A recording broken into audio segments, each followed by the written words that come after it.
This podcast is intended to be education and commentary. It'll discuss adult themes and may use some coarse language. You want it, young man, you got it. The hottest band in the land. DIY and House Studios presents the Rock and Roll Archaeology Project. Music.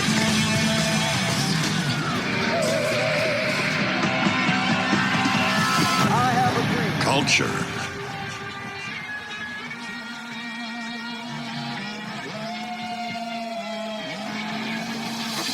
Technology.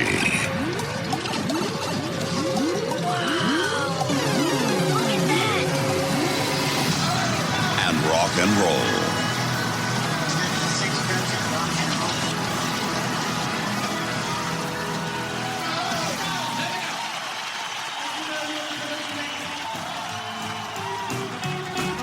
And now, on with the show.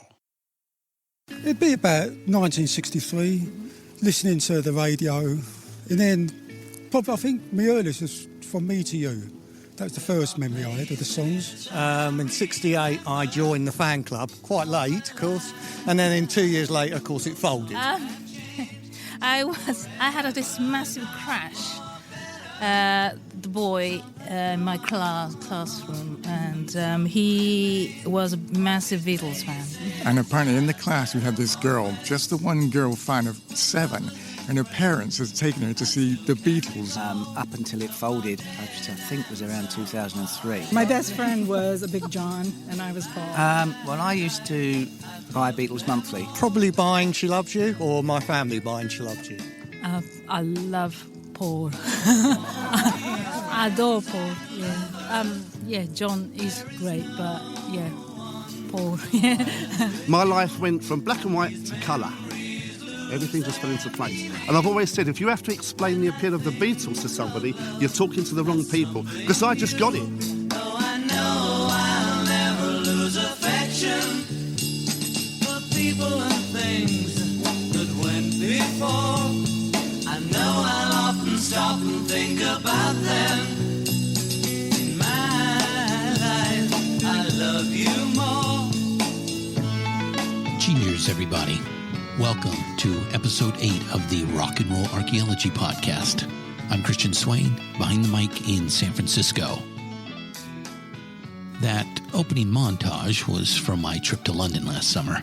I had a wonderful time hanging out with members of the British Beatles fan club and riding the Swingin' 60s Experience tour bus in Twickenham. Great folks, so much positive energy that day. So this is part 2 of our extended look at the early origins of the Beatles. Today shows a follow-on of episode 7, so if you haven't done so already, we highly suggest you go back and take in that show first. Today's podcast will bring us back around full circle to where we started last episode, New York City, February 7th, 1964, when the Beatles arrive in America. The first wave of the British invasion. Ladies and gentlemen, we will be on this topic for a while. Our British friends did us such a favor in the mid-60s when they took American rock and roll, reinvented it, and reintroduced it back to us. Things haven't been the same since. Right here, we end an era and usher in the new. It's time to crack open a whole new volume in the history of rock and roll. So come on back, don't miss any of it. And tell us what you think about any of our shows. Send your bouquets and your bricks and your occasional unhinged rants. All of our social media links can be found at RockN, and that's letter N, Roll, Archaeology, and that's English spelling AEO in the middle, .com. For our American listeners, we also have a voicemail line, 650-822-ROCK, where you can leave your voicemails, your shares, comment on social media, your subscriptions and reviews on iTunes. That feedback is so appreciated, so valuable to us. Finally, if you would like to support the show financially, well, thank you very much. And our website has a Support the Project link. We'd like to give some serious shout-outs to Skip K from Atlanta, Georgia, Jesse K from London, UK, Denise R. from Ohio, and Ed F. from Fresno, California. A very big thank you. Another great way to help is click through our site to Amazon.com, where you can purchase nearly all of the music, films, and books we feature in the show. Your cost will be the same, but Amazon will kick a few pennies our way for the referral. We get by with a little help from our friends. Yes, we do. Okay, that takes care of the housekeeping stuff, so you know what I mean. I mean, let's get to it. Right now, this is Episode 8, Meet the Beatles, Part 2. We're so sorry, Uncle Albert.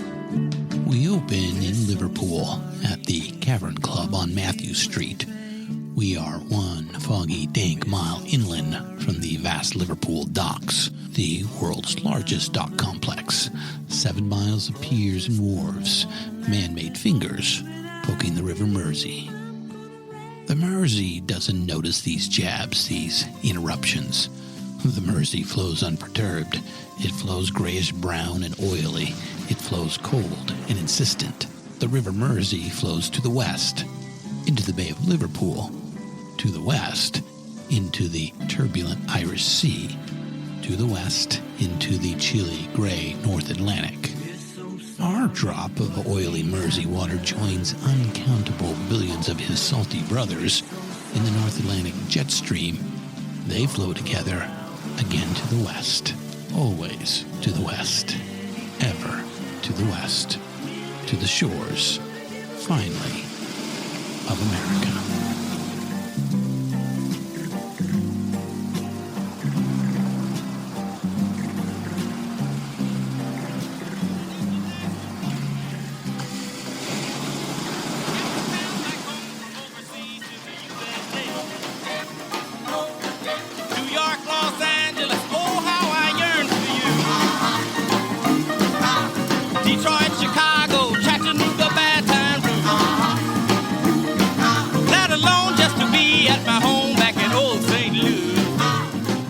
December 27th, 1961, a cold, damp Wednesday night in Liverpool. The Cavern Club in Liverpool could almost be another character in this story. One could call the place a hole in the wall, but that's being really unfair to holes in the wall. Hole in the ground, maybe. That's fair. The British television actress Sue Johnston, if you're like me and a fan of the Downton Abbey series on PBS, you might know her as Miss Danka, the Dowager's maid. Anyway, Sue was a Liverpool teen in those days, a honest-to-goodness cabin dweller. She wrote this vivid description in her 2011 memoir, Things I Couldn't Tell My Mother. The cavern was damp and stinking, but it was such an exciting place to be, and the smell was part of it. Once down there, it was very dark. There were brick arches that straddled the 2 cellars that made up the club. It used to drip moisture from the ceiling, and it was hard not to think that it was other people's sweat plopping on your head as you danced. It wasn't unusual to go to the toilet and find yourself face to face with a rat. So, 2 days after Christmas, 1961, it is bitterly cold out, the coldest December night in years. The recorded low in Liverpool that night was minus 9 degrees Celsius. To us Yanks, that's 16 degrees Fahrenheit. The Beatles, John Lennon, Paul McCartney, George Harrison, and Pete Best, are scheduled to do a show at the Cavern, the Beatles Christmas special. Pete Best called in sick. It's not clear whether Pete's substitute was already there at the club or if they had to ring him up and have him come down. What we do know is John, Paul, and George brought Richard Starkey into drum that evening, Richie's first paid gig with the Beatles. Richard Starkey, Ringo Starr to the world, but always Richie to his friends, family, and bandmates, was at loose ends.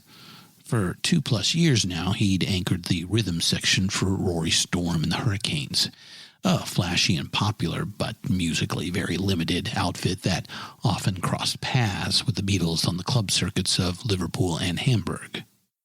Drumming with the Hurricanes, he'd done all right with it. He'd come a long way, really.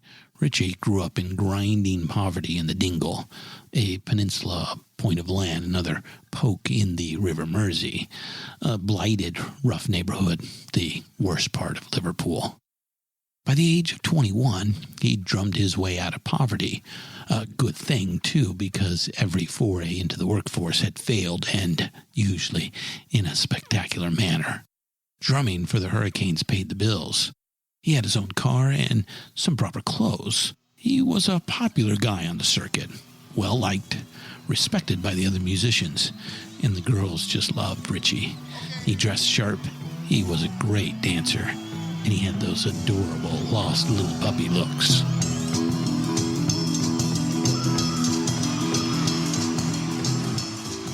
Still in all, by early '62, Richie was impatient, looking to make a move. He was a good musician, way too good to be playing with Rory Storm and the Hurricanes. The consensus around Liverpool, where there was very much in pecking order, was that Richie was the best drummer in town. And when he sat in with the Beatles that cold December night at the Cavern Club, well, just wow. It really clicked on a musical level. There was no rehearsal, so Richie struggled a bit through some songs. But when the boys got to the showstopper near the end of the night, their cover of Ray Charles's What I'd Say, oh man, Richie just loved it. The feeling was mutual. Richie kept good time, and he worked easily in a variety of styles. George Harrison, that fussy musical perfectionist, especially enjoyed having him back there. The band really swung with Ringo on drums, George would say again and again over the years. In George's own telling, starting that very night, he began conspiring to get rid of Pete and bring in Ringo. George didn't have to conspire all that much. Paul McCartney could be a fussy perfectionist his own self, and he relished working with a drummer who could sync up with his bass lines and drive the song. As for John, while he got along with Pete better than the other two, well, as we've said before, young John Lennon was nothing if not ambitious. And there's a flow, a natural procession to it. Paul brought George, and George brought Ringo. Ringo stuck around after the show, and he was fun to hang out with, too. A much better social fit than Pete Best, who typically showed up, played the gig, and split.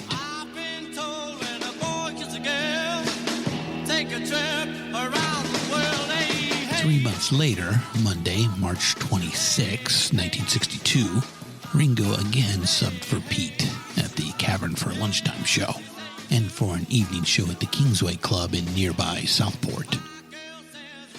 For 2 shows, Ringo earned 9 English pounds, about $200 these days, more than triple what he made drumming for the Hurricanes. A bloke could get ahead on that kind of money, maybe even save up and open his own hairdressing shop, Ringo's ambition at the time.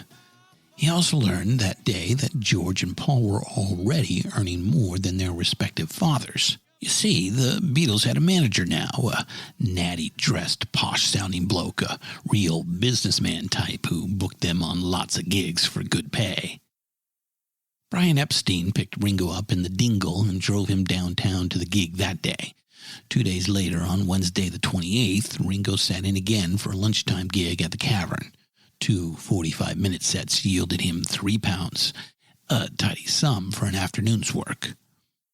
The following Friday, Ringo stopped by Brian's office at North End Music Services, NEMS, and picked up his pay envelope, with a neatly typed invoice tucked inside. Now, this was the proper way to do it, all businesslike and professional. To a ghetto kid from the Dingle who grew up sickly and underfed, all this made a powerful impression. That spring, Ringo got offers, but he decided to sit tight and wait for an offer from the Beatles. He knew they were interested. He headed off to Butlins, a holiday camp on the east coast of England, for a summer residency gig with Rory Storm and the Hurricanes. The Beatles headed back to Hamburg to play the Star Club and get knee-deep in the debauchery. It would be 4 eventful months before they all crossed paths again. As for Brian Epstein, he went back to London and got it done, finally grabbed the brass ring. While the Beatles rocked Hamburg, he got them a recording contract. Hey, oh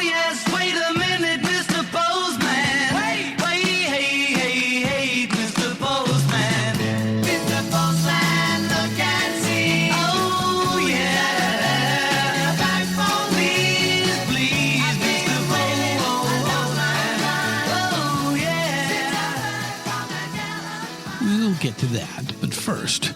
Let's get to know Brian Epstein a little. Brian shows up for the first time on November 9th, 1961 at, where else, the Cavern Club in Liverpool. The Beatles knew they were being watched. Brian stood at a fucking mile, not just in the Cavern, but everywhere. He exhibited class. The finest suits and Italian shoes, jewelry, gold cigarette case and lighter, the smart overcoat, and that crisp Royal Academy voice. That's another quote from Mark Lewison's 2013 book, Tune In, The Beatles, All These Years. We want to once again acknowledge our primary sources. Lewison and Bob Spitz, author of the 2004 book, The Beatles, The Biography. These guys are the real rock and roll archaeologists. We highly recommend their work. Spitz portrays Brian Epstein just right, in our view. He unflinchingly discusses Brian's struggles with himself as a closeted gay man. It's clear to us that Brian Epstein had a streak of self-loathing a mile wide, but his overall tone is one of empathy for Brian Epstein's dilemma and admiration for his work breaking out the Beatles. We feel exactly the same way. Brian was fiercely devoted to his young charges. Whatever personal demons he may have struggled with, he was forthright in his business dealings, almost to a fault. And he worked hard, worked passionately. Commendable and highly unusual traits for a talent manager. As for Brian's life in the closet, well, he had no choice. Homosexuality was a criminal offense in the UK in those days, and Brian Epstein was a scion of the genteel upper class. In that stratum, there in the fading twilight of Victorian morality, propriety, and respectability were all. An openly gay man, even if he did manage to avoid trouble with the law, would still pay a terribly high social price. His inherent insecurities and being forced to live a lie formed a dreadful feedback loop of self-loathing. It pushed him to drink, to drugs, to deep depressions, and pushed him obsessively towards the rough trade, anonymous, dangerous encounters. On at least 2 documented occasions, Brian Epstein was robbed and savagely beaten when a sexual liaison went horribly wrong. Although he fervently hoped otherwise, it wasn't hard to spot. From the beginning, the Beatles were aware of Brian's preferences, and they teased him mercilessly about it, but they would never, ever allow anyone outside their tight little group to do the same. One Liverpool promoter was forgotten by them forever for making some derogatory remarks in public about Brian's homosexuality. Not only did they refuse to play his club for any price, none of the Beatles would ever speak to him again. Some biographers have pushed the idea that Brian was motivated by a homoerotic attraction to his young, handsome clients, in particular John Lennon. Our take on this, even if Brian really did fancy John or one of the other Beatles, so what? It's what you actually do and say that matters. Brian felt that pull, that desire, that's obvious, but nothing in the record indicates conflict of interest or favoritism. Nobody disputes that. Nobody worth taking seriously anyway. Philip Norman's 2008 book, John Lennon, The Life, honestly explores this issue. Links and further discussions are in the show notes. Case closed. Subject dismissed. Let's move on.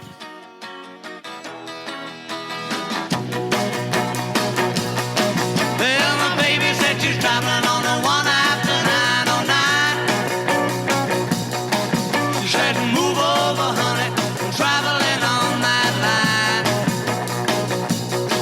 She said, move over once, move over twice. Come on, baby, don't be cold as ice. She said she's traveling on the one after 909. Brian won the Beatles over the old-fashioned way, by working hard and earning their trust.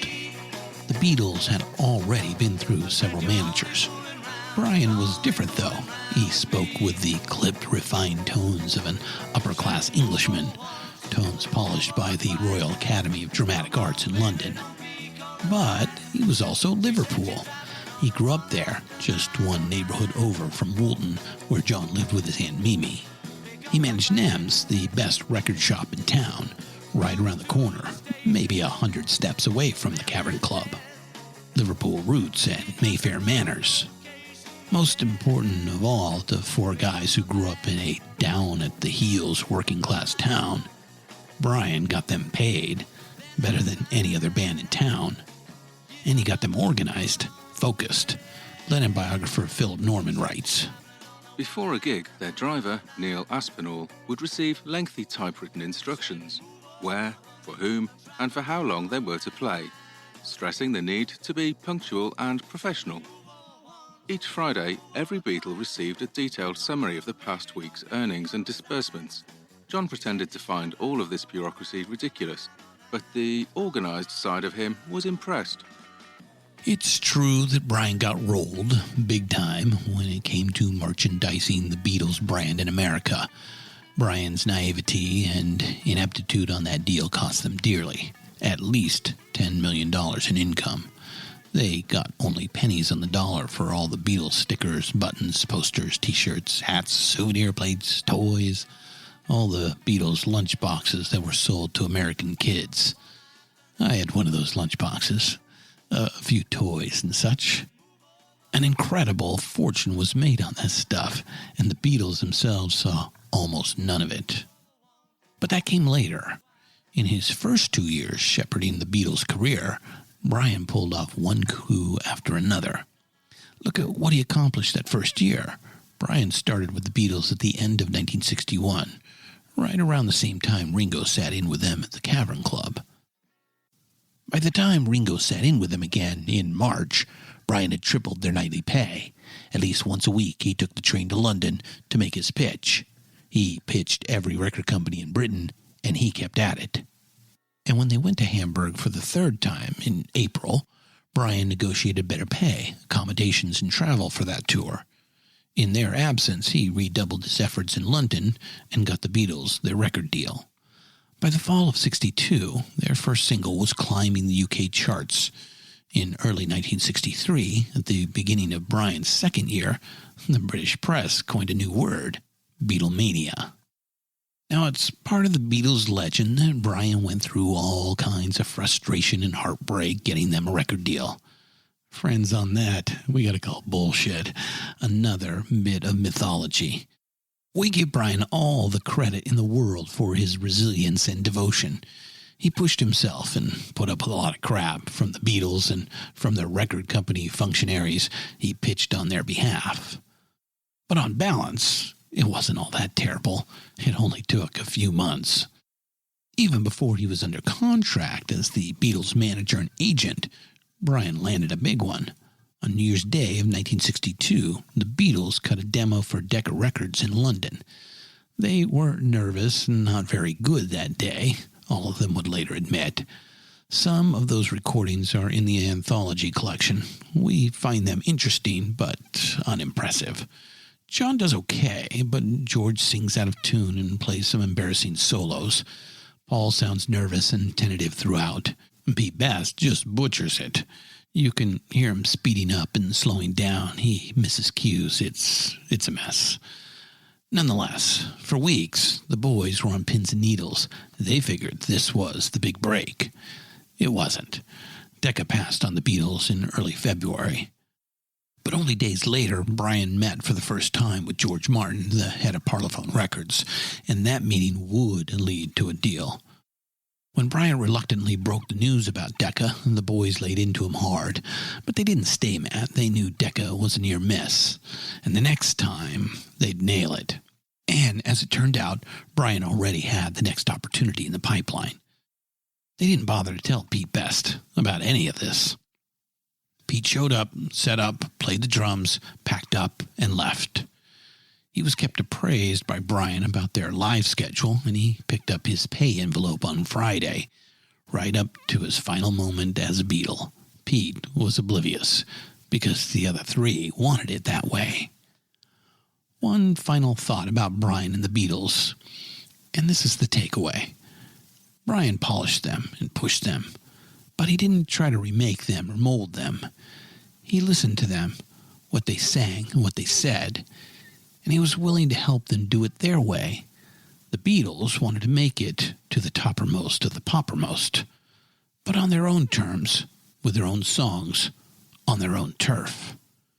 And most of all, Brian knew a record deal in London was just the next stop. He shared their ultimate ambition. He knew where this was headed. Westward, with the flow of the River Mersey, westward across the water, to America. It won't be long, yeah, yeah, yeah. It won't be long, yeah, yeah, yeah. It won't be long, yeah, till I belong to you. Since you left me, I'm so alone. Now you're coming on home.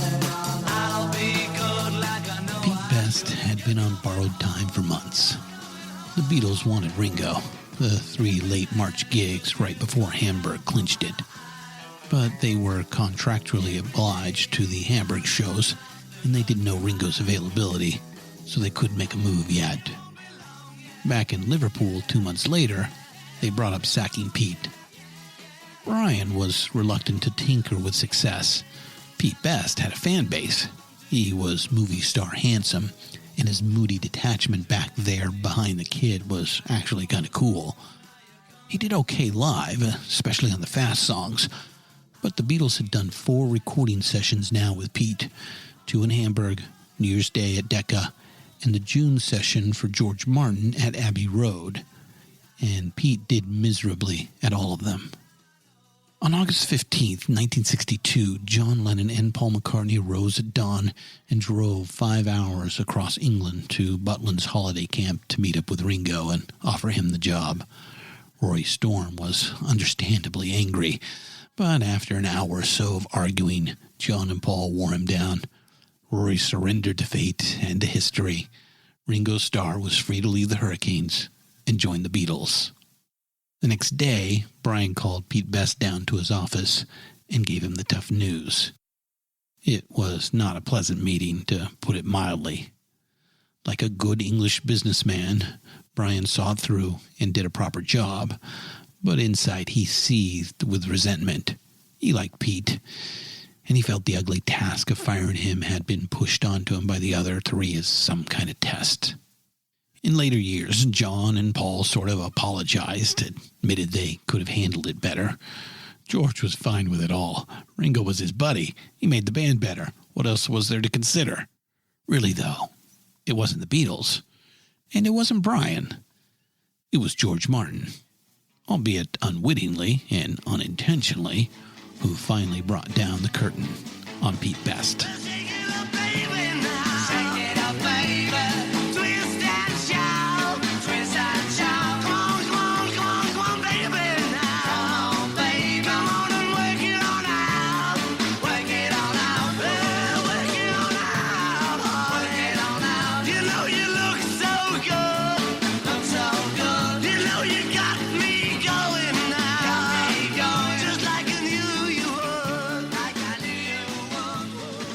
George Martin had the aura.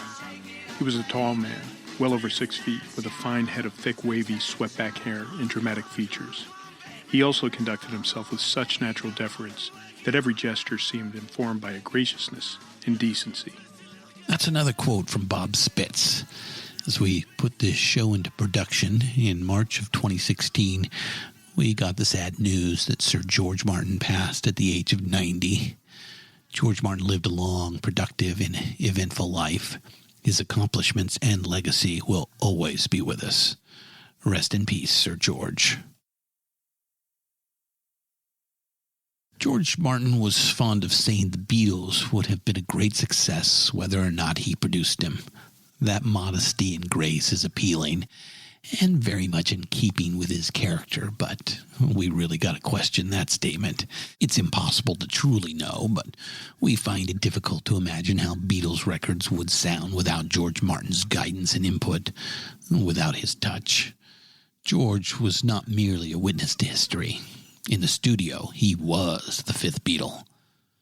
To make that case, we will profile George Martin through his contributions to 5 Beatles songs, 5 early hits recorded and released in a span of about 16 months, from the fall of 1962 on through to the end of 1963, less than a year and a half. With George Martin as producer, That's how long it took the Beatles to rise from pretty good homegrown rock and roll band to the most important cultural phenomenon of the 20th century. First up, Love Me Do.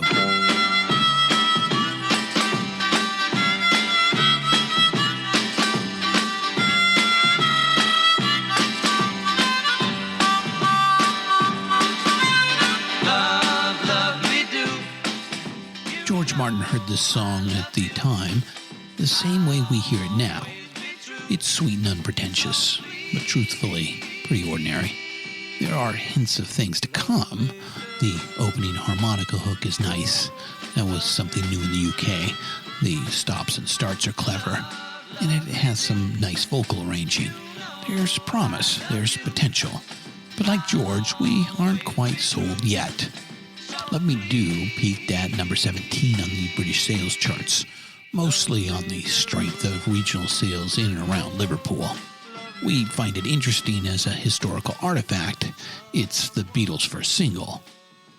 George Martin made a couple of tweaks. Notably, he had Paul McCartney sing Love Me Do after the please part. John sang that live, but he would sing Love Me and then return his mouth to the harmonica. George pointed out, very sensibly, that the name of the song was Love Me Do, not Love Me Wah, so Paul took over that line. He was, in his own words, terrified he was suddenly given this massive moment on their first record. In a 1988 interview with Lewison, Paul said he can still hear the shake of his voice when he listens to it. But let's back up just a bit and fill in the story. On May 9th, 1962, 6 months to the day after he first saw the Beatles at the Cavern Club, Brian Epstein met with George Martin a second time and secured a recording contract with Parlophone Records, a small subsidiary of EMI. George Martin had done very well producing and recording comedy albums, notably for The Goon Show, that absurdist radio program the Beatles so enjoyed growing up. But up to this point, Parlophone had enjoyed zero success with pop and rock groups. It was a gaping hole in the roster, and George was determined to fill it. Brian's pitch the first time, back in February, was fast-talking and frenetic, and it didn't work. George Martin passed on the Beatles, but he did leave the door open. This time, Brian took a relaxed approach, just a couple of English gentlemen talking over some things. That approach succeeded. Indeed, at least at first, George was more impressed with Brian than he was with the Beatles. This Brian Epstein fellow seems like a good sort, he thought. Perhaps he sees something here that I don't. The two men checked diaries and set a recording date, June 6. Brian Epstein telegrammed the Beatles in Hamburg to share the news. Paul McCartney telegrammed a cheeky response. Please send advance royalties in the sum of £10,000 forthwith. That June 6, 1962 meeting with George Martin at Abbey Road has become part of the legend. The boys played a handful of tunes. Love Me Do was one of them, while the tape rolled. As head of the label, George Martin delegated the task of running the session, but he did stop by to listen and observe. First words he ever spoke to John and Paul and George were when he came into the studio and changed the vocal arrangement on Love Me Do. Back in the control room, he let Brian Epstein know he would like to meet the boys afterwards. So, here's our favorite part. After the session, the Beatles filed in, and George Martin went on for some time about procedures, about what was expected of Parlophone artists. He then wrapped up, as an executive often does, by asking, okay, any questions? Is there anything you don't like here? A pause, an awkward silence. Then George Harrison piped up, droll and laconic. Well, we don't like your tie very much. Polished, urbane, classically trained George Martin was actually rather proud of that tie. It was one of his favorites. Now, the Beatles knew George Martin's background, about his work producing comedy records for the Goons.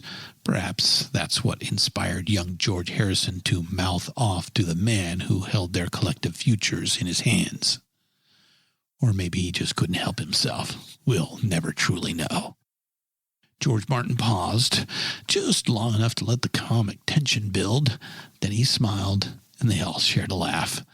The ice was broken, and legendary musical collaboration was now really underway. George Martin had some musical input, but his big contribution to Love Me Do was simple.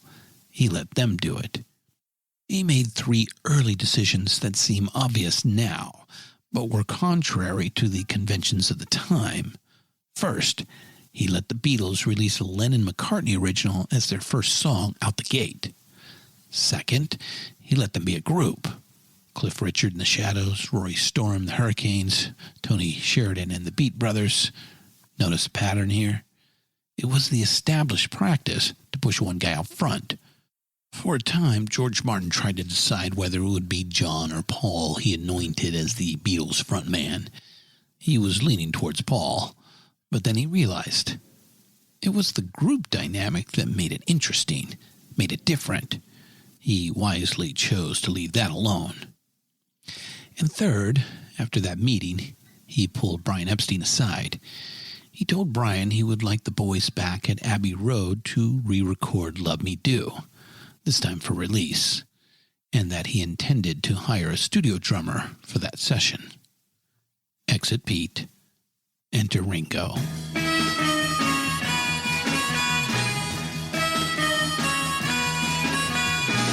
Last night I said these words to my girl. A couple new wrinkles here. First of all, our friend George Harrison, right before the chorus. George contributes a twangy, understated riff that perfectly serves the song. The first of many times he would do this on a Beatles recording. Nice to hear from you, George. And in the middle section, right there, they switched to double time. The boys called this the skip beat. It was a trick they picked up in Hamburg. They originally wanted to do a skip beat in the middle section of Love Me Do, but Pete kept butchering it. On this song, Ringo pulls it off nicely. And finally, this bit of short, perfectly executed vocal weave that leads to a tightly arranged coda. This is some songcraft right here. John wrote Please Please Me in the early summer of 1962. It's kind of a mid-tempo tribute to Roy Orbison. At George Martin's urging, they changed the key and revved it up. They recorded it in November, and Parlophone released it in time for the holidays. It went to number 2 in the UK, or number 1, depending on which chart you go by. It's also the title cut of the Beatles' first album on Parlophone. Now, American fans might say, hey, wait a minute. I thought this first Beatles album was Meet the Beatles on Capitol. Oh, yeah, Capitol, an American subsidiary of EMI, did indeed press and distribute Beatles records here in the U.S., except for the first one. Please Please Me, the album, was renamed Introducing the Beatles and distributed in the States by an indie label, VJ Records. With the Beatles was the second album in the UK. It came out in November of '63. It was shortened by a couple of songs, renamed Meet the Beatles, and released in the U.S. on Capitol Records in early '64. The American releases differ from the British releases, often in very perplexing and frustrating ways. It was like this the whole way until the Beatles formed their own label, Apple Records, in 1968. Not to put too fine a point on it, but the folks at Capitol Records were a bunch of fucking morons. Throughout 1963, they had this money-making machine churning away in England, already under contract to their parent company, and nobody had the wit to notice it and do something about it. Despite repeated pleas from Brian Epstein and George Martin, despite orders from their parent company, Capitol kept passing on the Beatles and didn't distribute their early hits in America. And when they finally did, they put out shoddy substandard product. We really don't want to dwell on this further, We used to be disgusted, now we just try to be amused. We sadly shrug and toss another log onto the raging bonfire of greed and stupidity that is the recording industry in America. Hit it, boys. Well,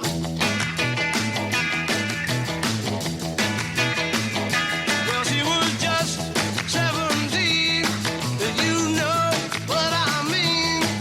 And the way she looked was way beyond compare. Way beyond compare. This song kicks off side one of Please Please Me, the Beatles' first album. Drop the needle, and Paul calls out. 1, 2, 3, 4. That quick little count has so much promise in it. Something big is about to arrive. Remember back in episode 7 when our friend Adam Scott threw out that awesome phrase, God's honest American rock and roll? Well, this is God's honest American rock and roll, sent back over the water to us from the Cavern Club in Liverpool. My heart went boom. Chuck Berry and Buddy Holly influences are all over this song. But it's better than Chuck, better than Buddy. Right here, this is the amazing thing that great rock musicians do. They pay tribute to the original, but then they take it further, make it way beyond compare. Buddy would have loved this one, the driving bluesy guitars, great groove vocals, overdubbed hand claps.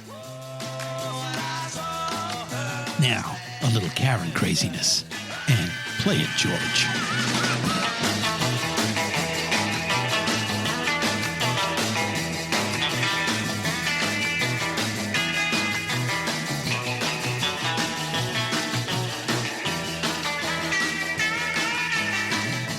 I saw her standing there.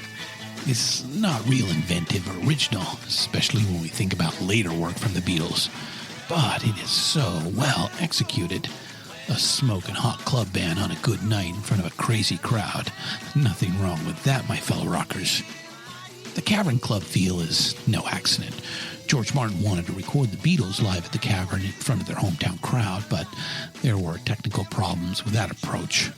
So he did the next best thing. He told Brian Epstein to have the boys practice a short, tight set, about a dozen songs. A half-and-half mix of originals and covers to record live in the studio. 10 of the 14 songs on that first Beatles album, including this cut, were recorded in one day in a marathon session at Abbey Road on February 11th, 1963. A week later, Martin overdubbed some keyboards on 2 songs and mixed it down. The album was rush-released in March to take advantage of the chart success of the title cut, Please Please Me. It shot straight to number 1 on the album charts, and Beatlemania broke out up and down the British Isles.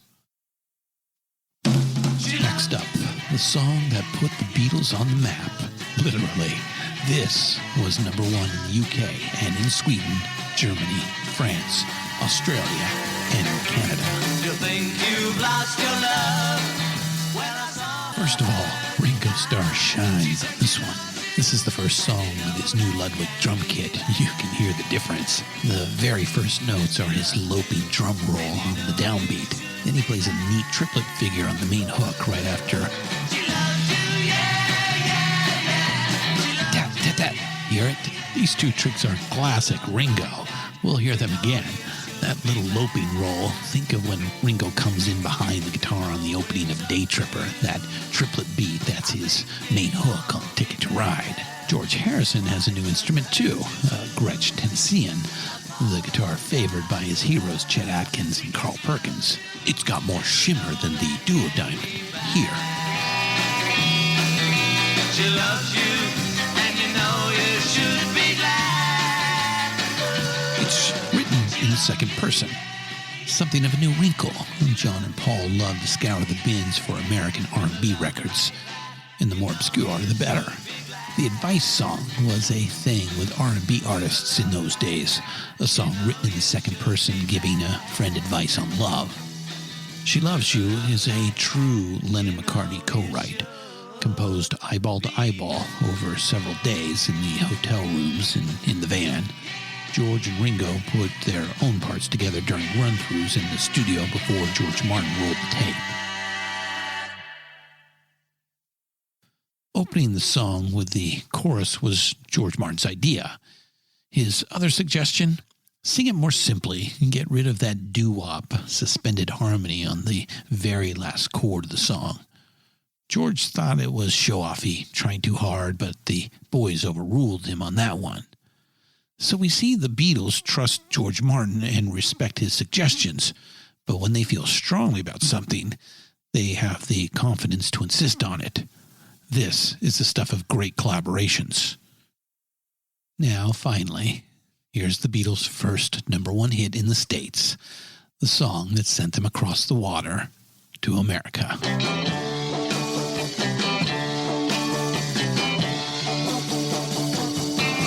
Oh yeah, I'll tell you something I think you'll understand. When I say that something, I wanna hold your hand. I wanna hold your hand. I wanna hold your hand. First of all, love that intro. Paul's sinewy bass line, John's chunky rhythm guitar, and George's shimmery Gretsch. Here they are, bouncing off each other in beautiful syncopation while Ringo keeps it all nailed down. Four guys, barely out of their teens, with a great producer and a small team of technicians on a 4-track. It took 17 takes. Oh, figure about 2 or 3 hours. Unfreaking real. There is some modest studio trickery. Overdubbed hand claps, and John's rhythm guitar, played on a Gibson Jumbo, is heavily compressed and equalized so it sounds almost like an organ. George Harrison overdubbed an extra bass guitar part and some lead guitar bits. I Wanna Hold Your Hand puts it all together. A high-powered, finely tuned rock and roll engine peeling out and reeling off one catchy pop hook after another. It was the first of 20 Beatles songs to hit #1 in America. Just let me hear some of that rock and roll music. Any old way you choose it. It's got a backbeat, you can't lose it. Any old time you use it. Gotta be rock roll music. If you wanna dance with me. If you wanna dance with me. I got no kick against Marvin Gaye. Much has been said by us and by lots of others about the enormous social and cultural significance of the Beatles, about the moment their American debut represents the arrival of the baby boom generation. It's a huge discussion. We've been having it for 50 years, and we will be having it for many more. That's all well and good, but let's pause and appreciate. At the center of this is a tight, punchy, badass rock and roll band. These guys can really play and sing. They got the look, the attitude, they definitely got the songs, and they will only get better from here. In early November, CBS sent a news crew over to London to document Beatlemania. The story was to run on the CBS Evening News with Walter Cronkite on November 22nd, 1963. The second UK album with the Beatles dropped that same day on November 22nd. Beatlemania, already white hot in England, went nuclear that day, nationwide madness. Later that same day, November 22nd, 1963, across the water, halfway across a continent in Dallas, Texas, President John F. Kennedy was assassinated. From Dallas, Texas, the flash, apparently official, President Kennedy died at 1 p.m. Central Standard Time, 2 o'clock Eastern Standard Time, some 38 minutes ago. Philip Norman picks up the story. The album's release date, Friday, November 22nd, found the Beatles preparing for a one-nighter at the Globe Cinema. Around 6 p.m., a fellow musician came to their dressing room with the news. Kennedy was an inspirational figure to the British, hardly less than to his own people, for his youth and glamour and the sense of idealism and optimism he had given the new decade. America and Britain had lost a hero in common. Millions on each side of the Atlantic would always remember exactly where and in what circumstances they first heard the news. A few weeks later, on December 10th, Walter Cronkite decided that a shaken and grieving nation might be comforted by some light-hearted news from England. So CBS ran the Beatles segment that night. Yeah. Those are the Beatles, those are. And this is Beatleland, formerly known as Britain, where an epidemic called Beatlemania has seized the teenage population, especially female. In the introduction to his terrific book, Mark Lewison observed that the Beatles were unique because they were free of artifice. They happened organically while everyone was looking the other way. They were the real deal, a fan-driven grassroots phenomenon. Case in point, 15-year-old Marcia Alberts saw the Beatles on the CBS News. She's going to write a little letter, going to mail it to her local DJ. WWDC was an AM band station in the Washington, D.C. Baltimore market. Carol James, the evening DJ, was not a rock and roller by any stretch, but he was genial and open-minded and intrigued by the passion of this young fan who wrote in. A week later, on December 17th, 1963, Marcia was invited in, read some copy hastily scribbled on the back of a traffic report, and introduced the Beatles to the American airwaves. In the middle of the song, Carol James jumped in with the tag, "A WWDC exclusive," to keep competing stations from taping and rebroadcasting it. The station switchboard exploded, and the song exploded. In a matter of days, radio stations across America were playing "I Want to Hold Your Hand." You could say Marcia Alberts' post went viral, even if it was decades before computers, the internet, and social media. So, it's the height of the Christmas shopping season. We have a great record. It's a smash. Already a million seller in the UK. Here in the States, it's on the radio a dozen times a day, and everybody's talking about it. And not one retailer in all of America has a copy for sale. Did I mention that the folks at Capitol Records were a bunch of fucking morons? It bears repeating.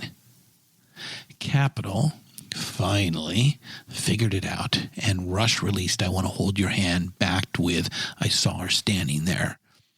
That 45 RPM single hit American record stores on December 27th, 1963, exactly 2 years on from that cold night in Liverpool when Richard Starkey sat in on the drums.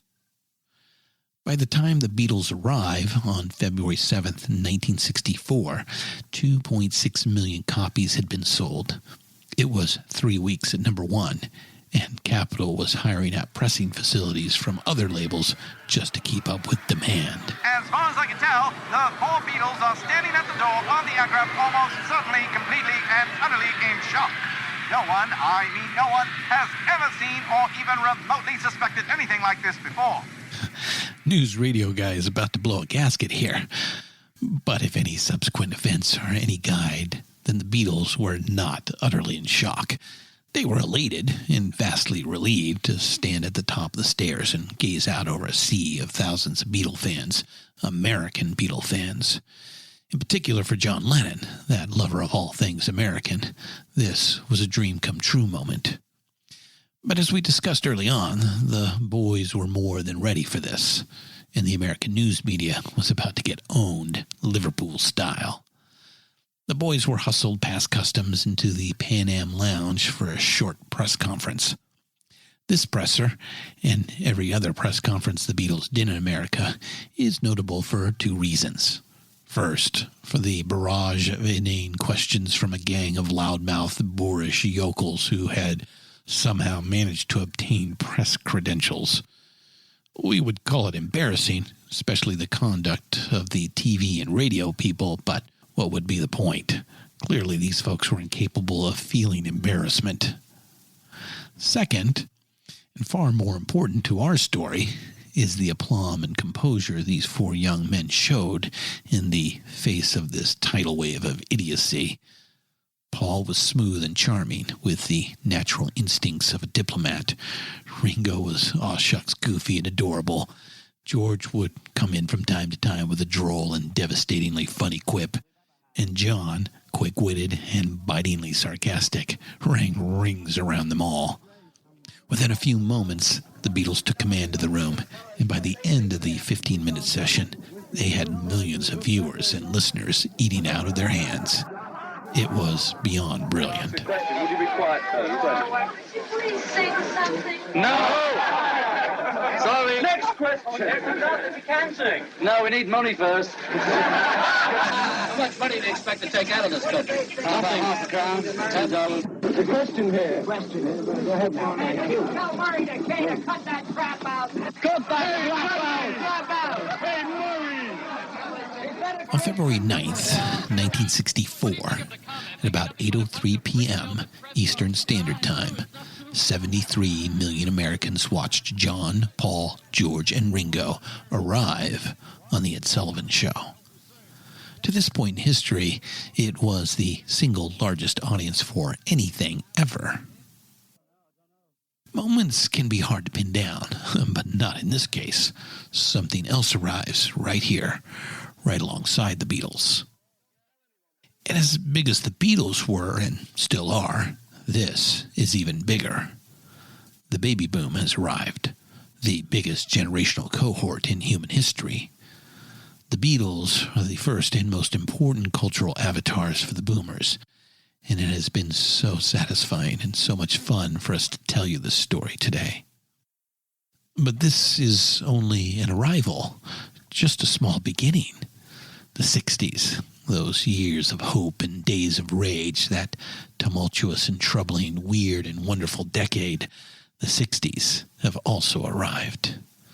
It's all in front of us, friends. We've got a ticket to ride. Step onto a long and winding road. Roll up for a magical mystery tour. Ladies and gentlemen, the Beatles.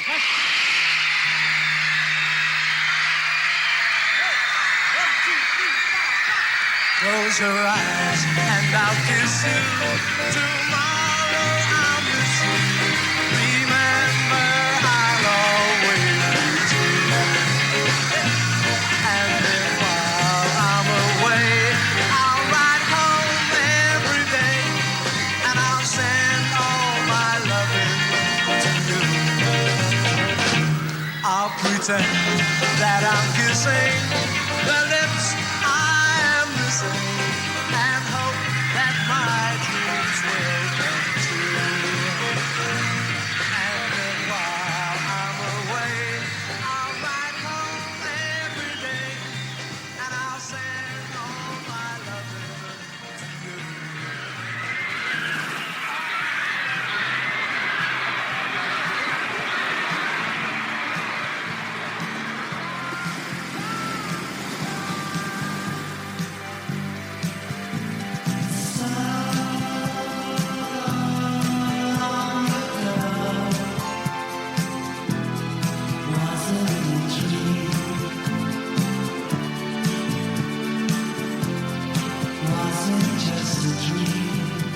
Time and tide, forces and events, departures and arrivals. The River Mersey flows, the gray Atlantic rolls. A continent to the west beckons. Arrival.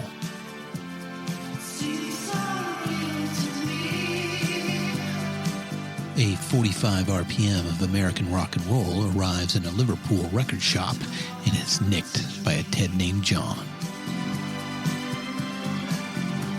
5 callow teenage rockers arrive in Hamburg. 4 will depart. A van arrives at a service entrance behind Abbey Road in North London, and 4 cocky young men tumble out. A Boeing 707 arrives in New York. Rock and roll arrives in America once again, to a nation stunned and still grieving. Arrival. I'm Christian Swain, and this is the Rock and Roll Archaeology Podcast. Friends, thanks for joining us. We hope to see you again in Episode 9. Looking for ways to help right the wrongs of social injustice? Oxfam America works with people in more than 90 countries to save lives, develop long-term solutions to poverty, and campaign for social change. And we do it with the help of our friends in the music world. The Beatles were Oxfam supporters back in the day. So were the Stones. And through the years, musicians and music fans have helped Oxfam push hard to work for a just world without poverty. Folks like Radiohead, Coldplay, Pearl Jam, DJ Shadow, and many, many more have encouraged their fans to join the effort. You can too. Go to oxfamamerica.org to learn how you can help.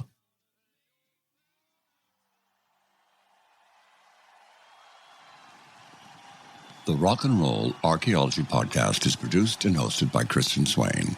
Written by Richard Evans and Christian Swain. Sound by John Michael Berry. All quotes performed by actors unless noted.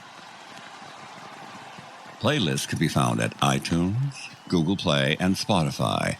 Purchase these great and important tracks. All songs, clips, and references can be found on our show notes. Please visit rnrap.com for more information.